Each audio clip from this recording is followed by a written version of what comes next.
5 مرشحين لافضل لاعب عربي، نختار منهم 3 ثم نشوف مين صاحب المركز الاول في 2022. اتفضل يا فندم. خلينا نقول انه طبعا فلسفتنا هتكون ايه في التقييم. احنا عندنا سنه 2022 كامله من يناير زي ما انت قلت لديسمبر، اللي هو طبعا نهائي كاس العالم. عندنا بطولتين كبار، منهم بطوله كبيره قوي اللي هي كاس العالم، وبطوله كبيره اللي هي الشامبيونز ليج، وبطولات تاتي بعدهم شويه في الترتيب زي الدوري الانجليزي وبقيه الدوريات الكبرى. دي يمكن اللي نقدر نقيم من خلالها من الافضل.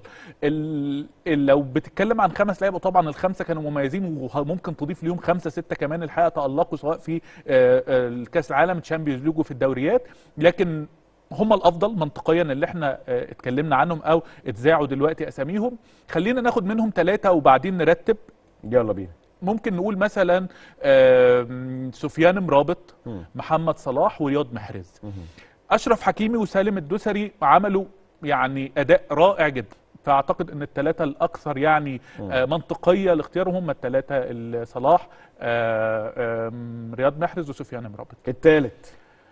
الثالث تعمل لي مشاكل. كاس العالم مقياس. انا بالنسبه لي كاس العالم شريف اي حاجه في الاختيارات يعني. الثالث رياض محرز. اوكي.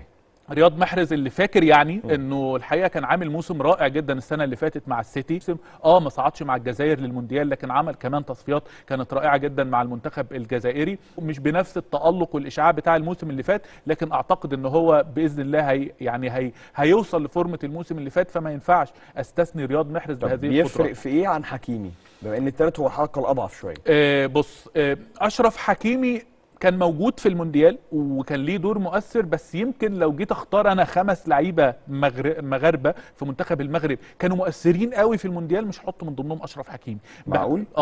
يعني انت ممكن تتكلم مثلا عن ياسين بونو، ممكن تتكلم عن رومان سايس، ممكن تتكلم عن سفيان مرابط، ممكن تتكلم عن أناحي، ممكن تتكلم عن واحد من الاثنين حكيم زياش ويوسف النصيري، او حتى سفيان بوفال وبعدين اشرف حكيمي.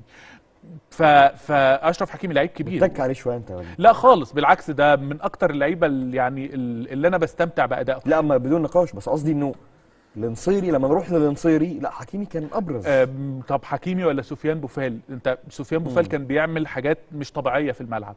طب حكيمي ولا سفيان مرابط؟ لا مرابط رقم 1. طب حكيمي ولا ياسين بونو؟ التاثير كان مين اكتر في اداء المنتخب؟ دول انا معاك يعني، بونو، مرابط، رومان سايس، تمام. طب حكيمي كان مؤثر طبعاً اكتر. طب اهو بنتكلم عن 3 4 لعيبه من منتخب المغرب، مش من ضمنهم اشرف حكيمي، لكن يبقى في توب 5. تاني صلاح ومرابط. تاني سفيان مرابط. التاني مرابط. سفيان مرابط قدم لنا نموذج للاعب الوسط في كأس العالم كما يجب أن يكون.